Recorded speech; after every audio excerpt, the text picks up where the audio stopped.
Anyways, moving on to iWorld. You know, some of this stuff is old at this point.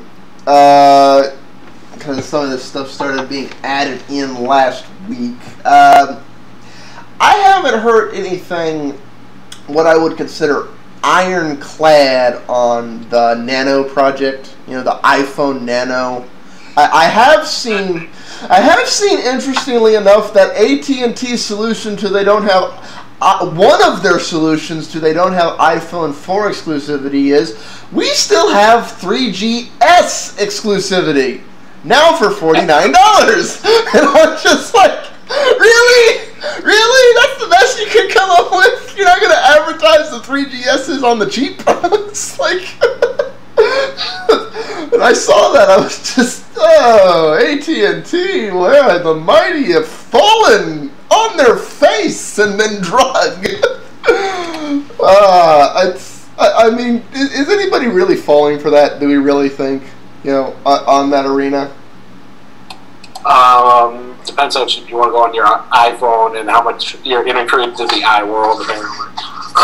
Yeah, but here's the thing. Is there anybody who really wants an iPhone who would really want a 3GS who doesn't already have one? I'm sure there's a few. Market saturated. I'm sure there's a few that were like, well, you know, that $200 is just too much. But $50 with a 2-year contract. Yeah, sign me up for a 3-year for a fixing to be 3-year-old device. I can see. Already spent all their money on the MacBook Pro or Mac Pro, whatever. Well, yeah, but I mean, if you're going to go out and buy an iPhone, I would think you'd be either waiting on the iPhone 5 or you'd go to Verizon and buy an iPhone 4. I'm not seeing. Yes, I want to buy a brand new 3GS. I'm sure there's people who will do it, but they've got to be like a very niche market strugglers. Will Apple still make those? The 3GSs? Yeah, because AT&T's got to have Apple supporting it. I'm sure Apple's supporting it. Honestly, this might be what the Nano rumors are about, because one of the rumors going around is that there's going to be a cheap iPhone. You know, that iPhone's going to start competing on price. I honestly think what they'll do is just recommission an older iPhone. You know, it's a scaled-down version of current stuff, and the 3GS is the oldest iPhone, which still supports the current platform. And if their plan is to have it support the next version of iOS, then that makes sense. And Apple doesn't have to do any redesign costs at all. We'll just start making 3GSs again. You know, we've sold our iPhone 4s. Now let's make more 3GSs for the cheapskates that don't want to give us all their money. It's like, iOS fans, welcome to fragmentation.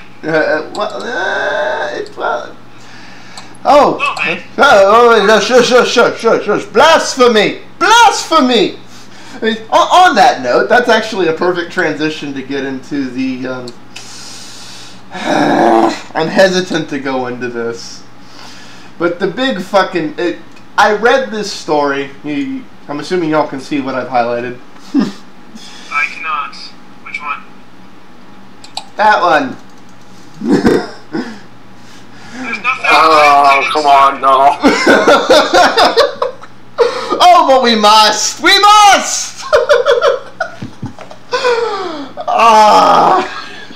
I'm gonna make enemies now. I'm gonna be politically incorrect. Thank God, somebody will win. It's like, oh, whoops! I should mention God apparently because of this topic. Okay. Oh, I see. Gay activist groups are going nuts that there's a Catholic confession app in iOS.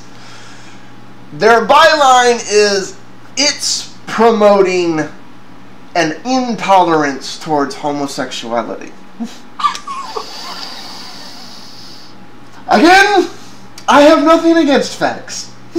I don't care. What people do in the privacy of their own room are appropriate affections expressed in public. I don't care. I've never got why this is a button in society at all, other than the good book says, God saith hate. And I've never got. But it's like so many things in the politically correct world. The pendulum started over here, and now it's worked all the way over here. And I'm just, you know what? This is the Catholic Church. The Catholic Church believes what the Catholic Church believes. It's not like they're saying indoctrination into the iOS environment requires a conversion to Catholicism and the indoctrination of your confessional app. I think the absurdity of the Catholic Church having a confessional app is much more interesting to poke at. I mean, for anybody who's watching this who's Catholic, I apologize, but you do have to acknowledge that the Catholic Church is not what it once was in terms of influence or anything else. It's just there's been some issues. More specifically around this topic. Yes. Yeah, and I'm just, I'm kind of laughing. I'm like, I mean, great, the Catholic Church is joining the 21st century, but does anybody honestly care? I mean, Catholics will go for their I honestly want to know the Catholic Church's official stance on this app. To be honest, if you're, it's an official Catholic app.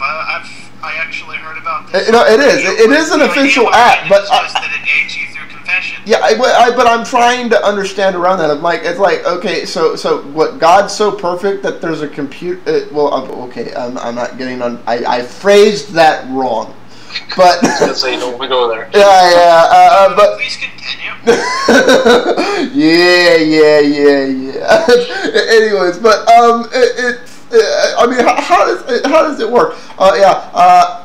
iPhone app. I've murdered and I ran over somebody and I farted on my dog. 5 Hail Marys? Okay. It's like, how does it know, the badness of the sin, It's like, I mean, honestly, I don't see it getting past the Apple quality Gestapo if it's really giving proper things as the Catholic Church believes to deal with, like, really cardinal sins, like murder and so on and so forth, because that's one of those. No. That's wrong. But so I don't know. Whatever. I'm not Catholic. It doesn't really affect me. I'm not even. Oh no! That's the thing. How does this affect you if you're not Catholic? That's why I don't get the outrage over it. It's like. I've talked religion with you. You know where I stand on a lot of religious shit. I don't go around telling everybody they have to believe like my dumbass. As far as I'm concerned, that's people's own prerogative to make up for themselves. I don't have the right to tell them. They have this little thing called free will. It's like, I find this particular topic more interesting because it's like when Adobe was being kept off the iOS platform altogether. Apple's like, yeah, we're going to change the terms of service.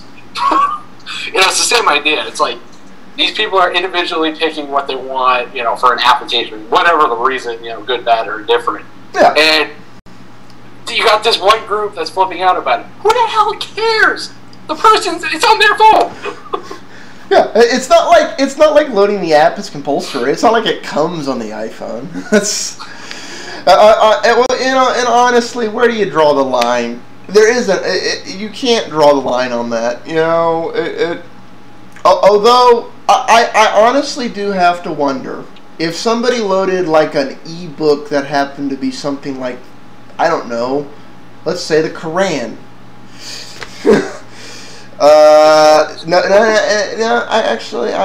Yeah. If so, do you think Apple would allow that? It's like,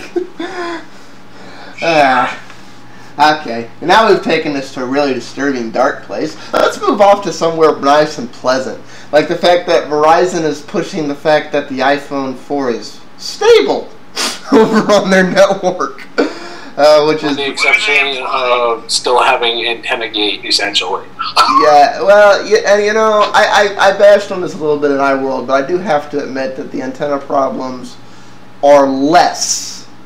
My guess is it's largely a software fix of the version of iOS that's on the Verizon phones, but I have noticed when they do drop out, they drop out a little differently, based on the videos I've been seeing and so forth about that. So I think it's been addressed somewhat, at least as much as you can, given the big whopping hardware flaw.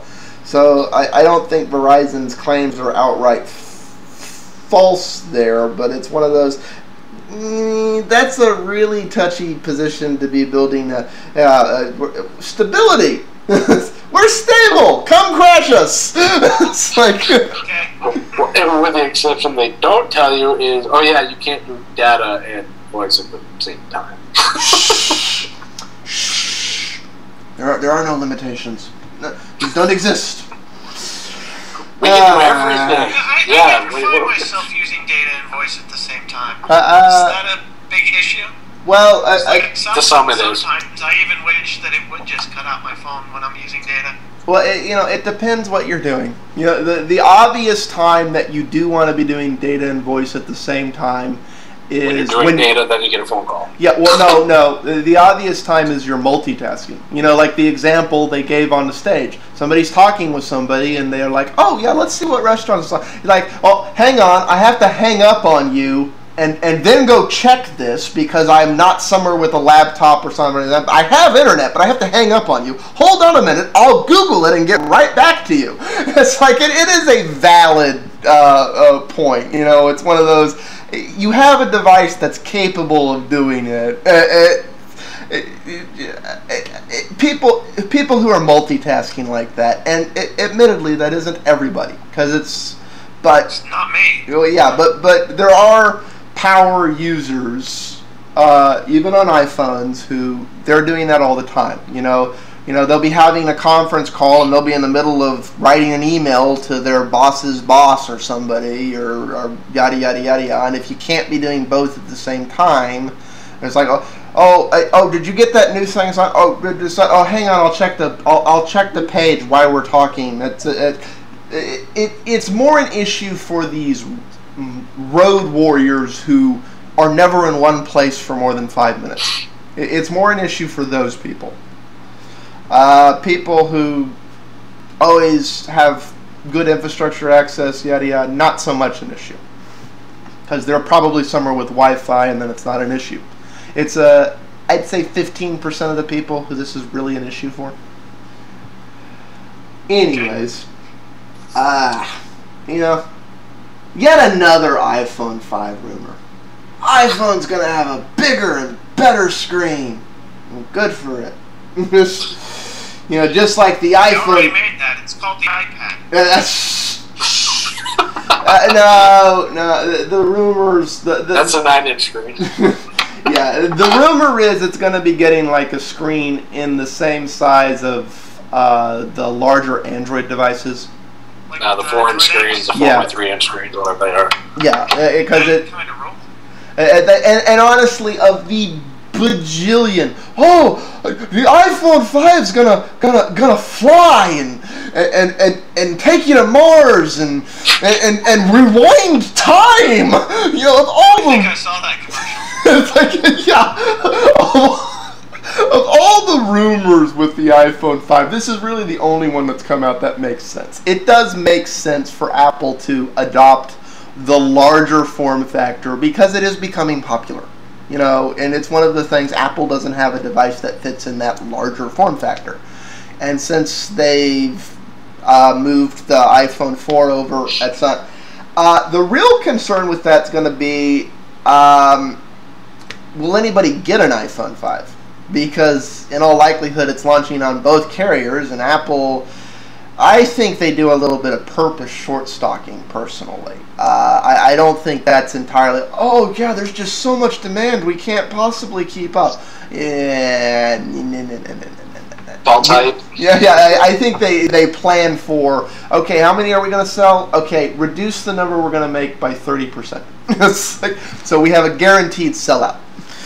With the exception of the iPad, that formula has always worked. So I think that's what they do. So I really do think that they can scale up to do for a dual carrier launch, no problem. I don't think that's going to be a problem. I would find it incredibly hysterical if when they do launch the iPhone 5 that the Nano is not a pipe dream and the iPhone Nano is really going to exist, because that means, well, you see, in the world of iPhones, we don't believe in one size fits all. We believe in the standard size is wrong. It must either be bigger than standard or smaller than standard. And going forward, this one will get bigger and bigger until it becomes an iPad, and this one will get smaller and smaller until it's like Amy's phone from Futurama, where she accidentally swallows it. As I hear about the iPhone getting smaller with all these nano rumors, it's like, that's what instantly popped in my head. It is. That doesn't seem like it would be Apple style, though, to but, a smaller device. I think you're probably right about it being standard iPhone 3GS. Yeah, but then you have things like the touchscreen iPod Nano. That made no sense. That's a good point. Yeah, I like, it wouldn't be the first... Really?